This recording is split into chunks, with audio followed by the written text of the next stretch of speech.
Bem-vindos ao canal. Vamos continuar aí com todo o resumo e toda a análise em cima da obra Minha Luta, de Adolf Hitler.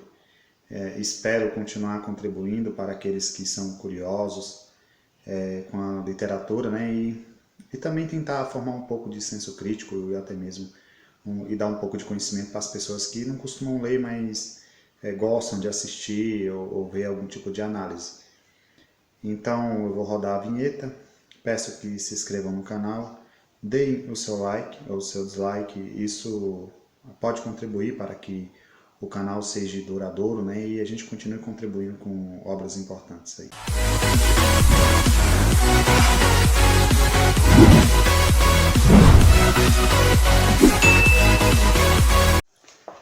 Bem, vamos continuar os estudos. Para quem está chegando agora nesse vídeo e talvez não tenha entendido a proposta, vai começar a entender a partir de agora, já que a ideia é a gente pegar uma obra e fazer vídeos em cima de resumos de capítulo por capítulo, para a gente ter um conhecimento mais profundo da obra, né? Do que a gente fazer um resumo superficial, vamos dizer assim, em cima da obra por completo e deixar passar alguma coisa que poderia ser relevante para o nosso conhecimento. Então, a obra continua sendo Minha Luta, capítulo 4, denominado Monique. E o Adolf começa nesse capítulo falando a respeito da sua admiração por Monique. Ele vai fazer muitos elogios à cidade e sua arte. Ele vai dizer que tem um sentimento intrínseco de pertencimento àquele local. Ele também vai começar a fazer ali suas críticas a respeito da Tríplice Aliança que existia entre a Alemanha, o Império Austro-Húngaro e a Itália. E ele vai fazer uma análise em cima dessa Tríplice Aliança e ele vai identificar, segundo ele, muitos erros.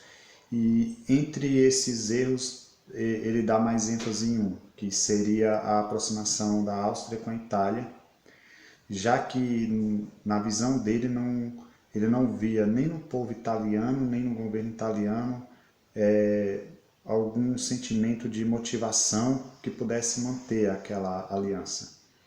E que talvez em um segundo momento a Itália podia se preparar calmamente, né, para guerrear com a Áustria, já que a casa dos Habsburgos teriam cometido erros e crimes durante séculos e que teriam prejudicado a liberdade e a independência dos italianos.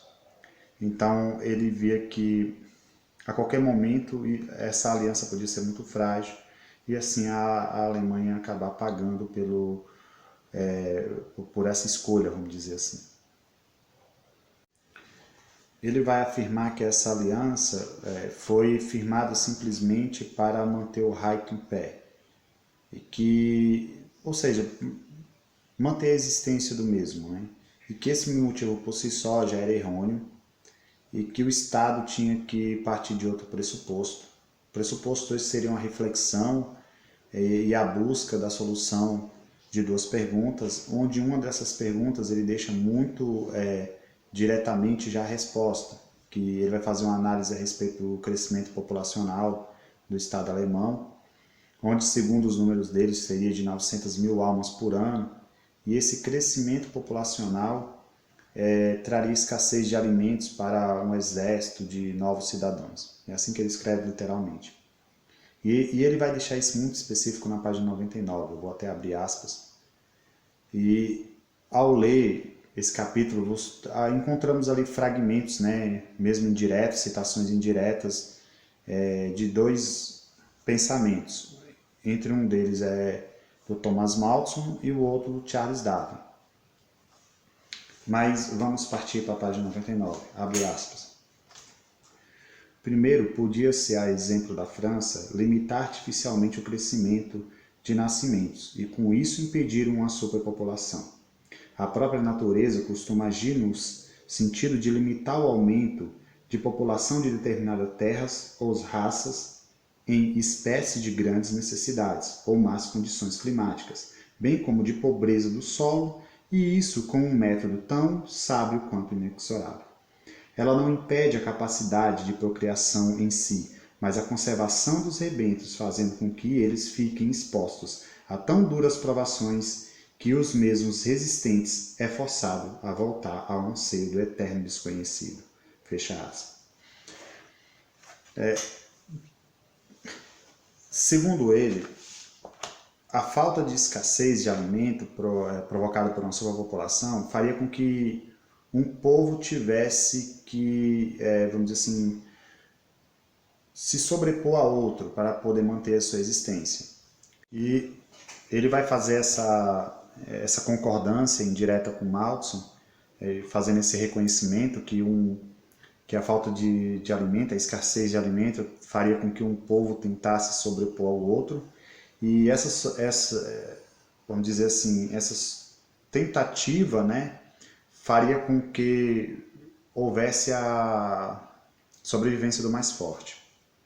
E aí ele já começa a citar indiretamente, né, as ideias são muito parecidas com a do Charles Darwin, onde ele vai dizer que isso acontece por causa da seleção natural, da sobrevivência do mais forte.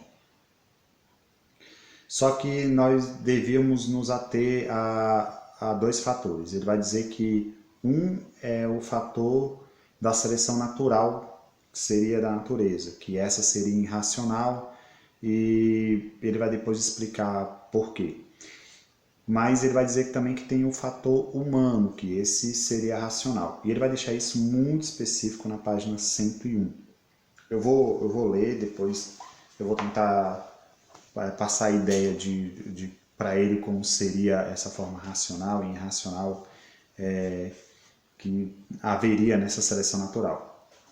Abre aspas. Ninguém contesta que hoje em dia ainda há neste mundo solos em expressão formidável e que só espera quem queira cultivar. Da mesma forma, também é certo que esse solo não foi reservado pela natureza para uma determinada nação ou raça, como espécie de reserva para o futuro. Trata-se de terra e solo destinados a um povo que possua a energia de conquistar e a diligência de cultivar. A natureza não conhece limites políticos. Preliminarmente, ela coloca os seres nesse globo terrestre e fica apreciando o jogo livre das forças. O mais forte, em coragem e em diligência, recebe o prêmio da existência, sem atributo ao mais resistente. Fecha aspas. Ele vai dizer que a natureza não tem racionalidade e que ela não cria terras para determinadas espécies. É explicitamente isso. Aí é o fator da seleção natural. E que sim, ali conquista, quem vai obter essa conquista é a sobrevivência da espécie mais forte. Só que aí ele vai falar a respeito do fator humano, dessa seleção natural com o fator humano, né?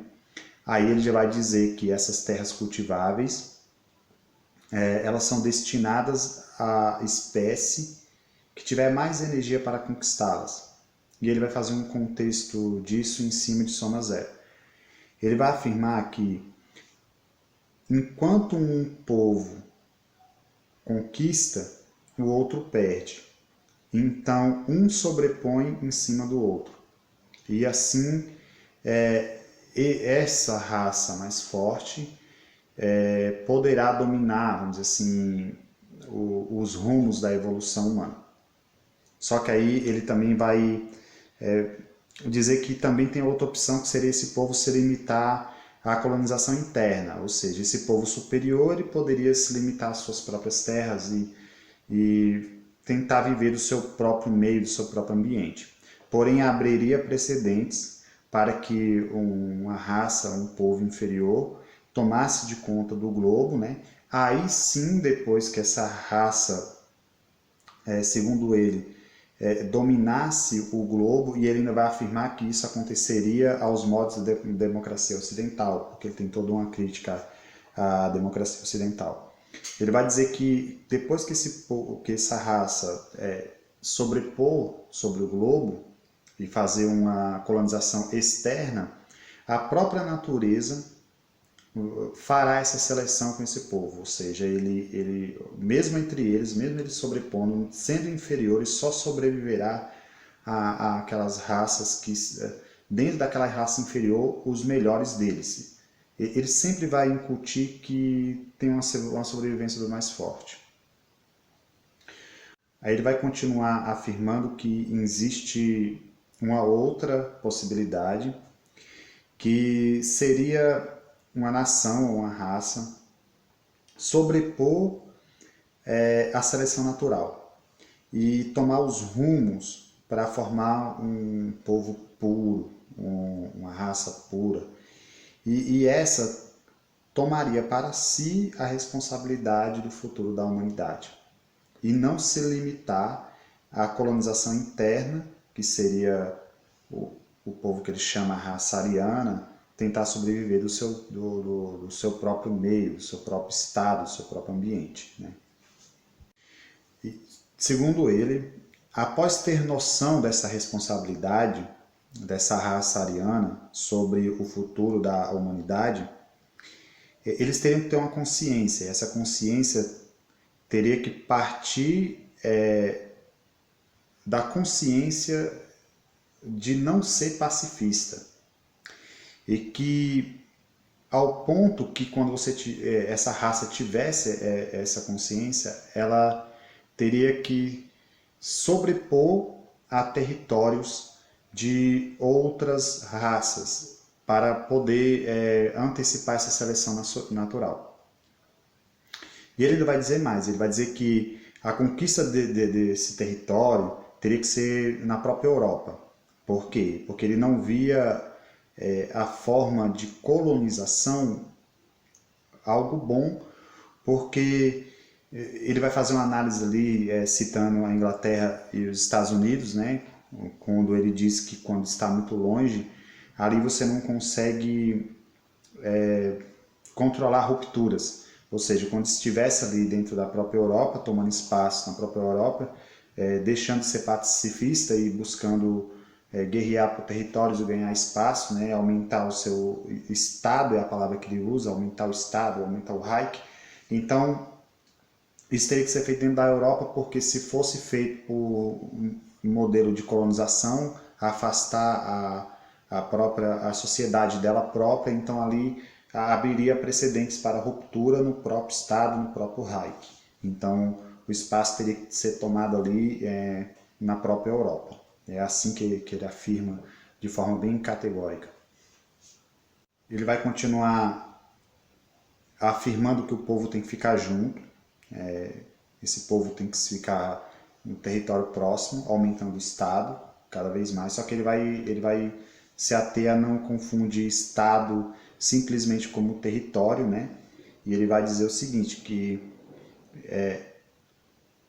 há uma possibilidade de formação de Estado, porém sem território. Ele vai citar os judeus. Ele vai dizer que os judeus, por defender a sua espécie, né, e mesmo assim estando incutido em outros estados que têm território, ele vai citar a Alemanha, vai dizer que os judeus são um Estado dentro do Estado, porque existe o Estado alemão, que é aquele que tem os alemães, o seu território, o território alemão, e dentro do território alemão tem um Estado judeu, que seria o judeu, seria o povo judeu incutido ali dentro.